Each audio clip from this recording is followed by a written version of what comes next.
Bonjour, bonjour à tous, bonjour à toutes. Aujourd'hui, j'avais envie de revenir à la vidéo en direct, enfin à la vidéo en tout cas, pour vous parler d'une histoire de femme, en l'occurrence la mienne, avec ma rencontre avec l'œuvre de Yoni, ce travail autour de l'intimité de la femme.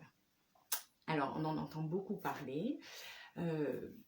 Donc là, j'avais envie de partager avec vous, suite à toutes les rencontres que j'ai eues avec différentes femmes dans mon cabinet, de pouvoir venir travailler, discuter, parler de cette intimité de la femme avec cette rencontre de l'œuvre de Yoni. Alors, l'œuvre de Yoni, pour ceux et celles qui sont ici et qui ne savent pas ce que c'est, je vous le présente. Voilà. Donc, l'œuvre de Yoni est un œuf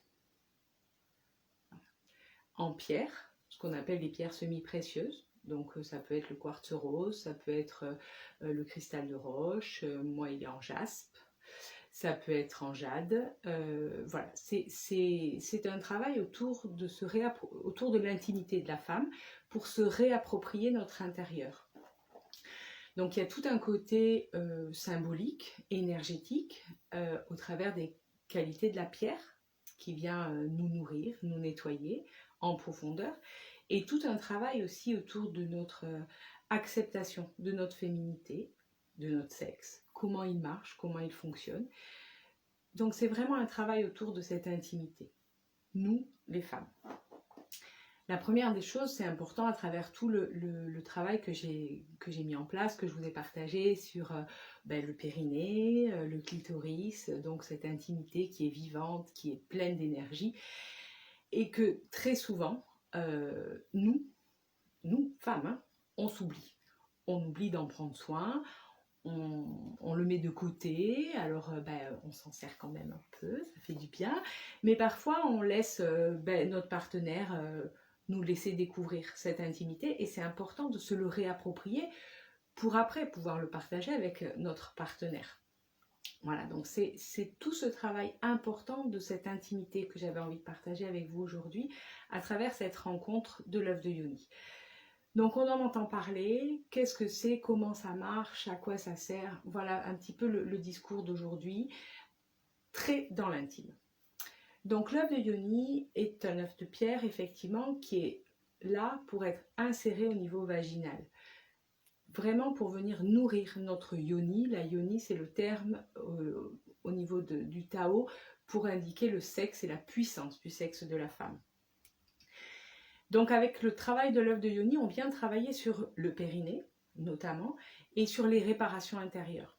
Moi j'avais envie de venir avec mon côté vraiment praticienne du périnée, pour être sûre de ne pas faire de bêtises. La première des choses, si vous, madame, mademoiselle, vous avez envie de découvrir la pratique de l'œuf de Yoni, surtout, faites-vous accompagner.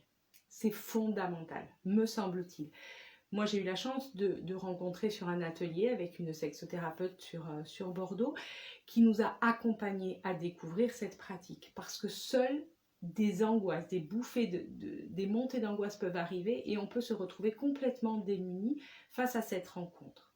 Donc, effectivement, cet œuf de Yoni, ça c'est la taille, ce qu'on appelle la taille moyenne, c'est celle qui est conseillée pour la majorité des femmes qui ont eu des enfants.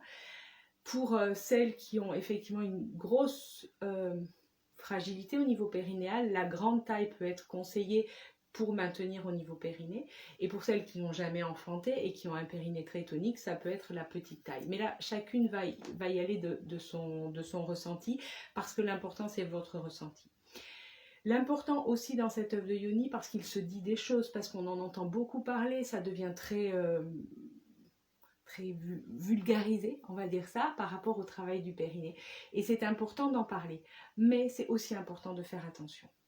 L'œuf de Yoni peut se travailler d'une façon comme ça, entière, on appelle ça, ou avec un trou et un fil pour pouvoir l'extraire plus facilement.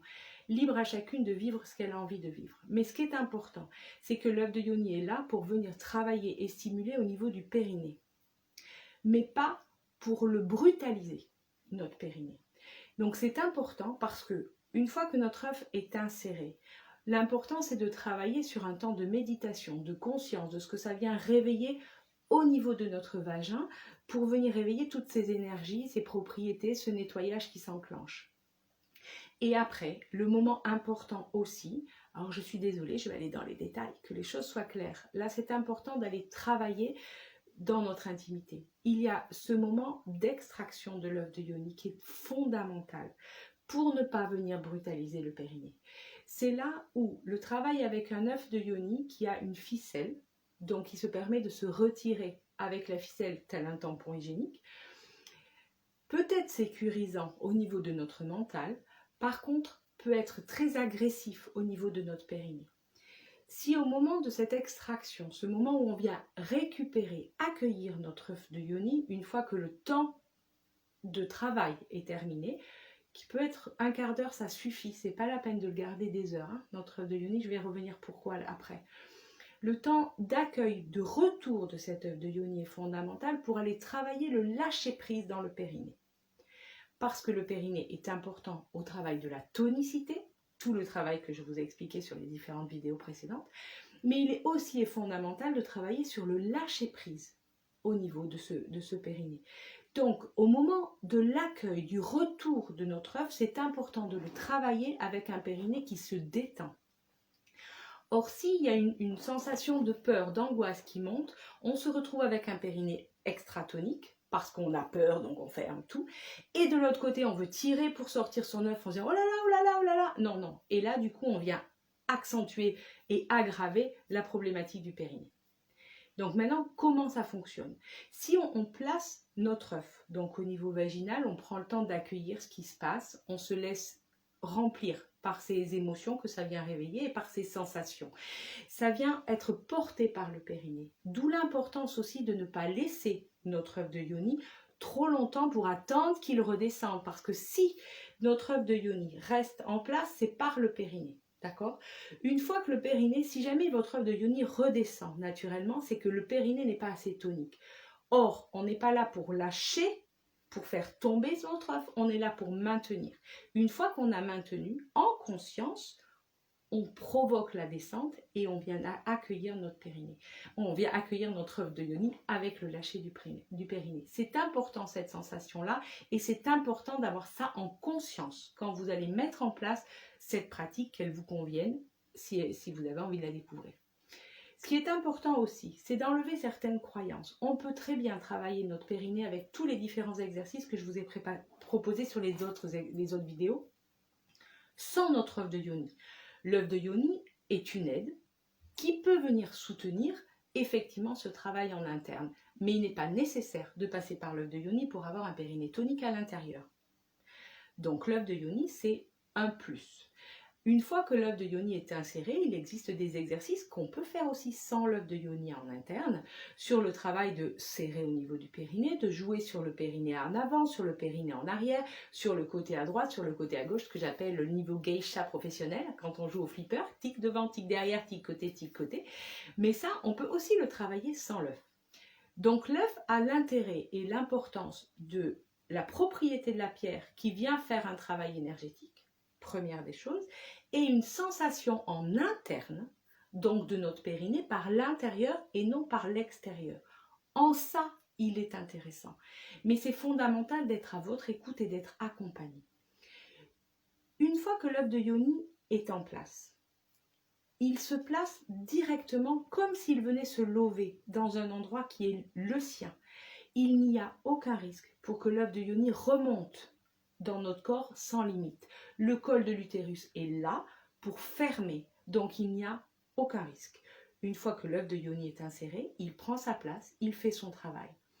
Au moment de l'extraction, c'est là où on va travailler le lâcher du périnée. Et c'est là où on va pouvoir reprendre le travail avec le massage du périnée que vous avez peut-être enclenché si vous avez eu un enfant il y a quelque temps, qu'on propose pour venir travailler la détente du périnée pour venir accueillir son œuf, tel un accouchement de l'œuf. Donc c'est vraiment dans de la douceur, dans un moment d'intimité et de bien-être pour soi.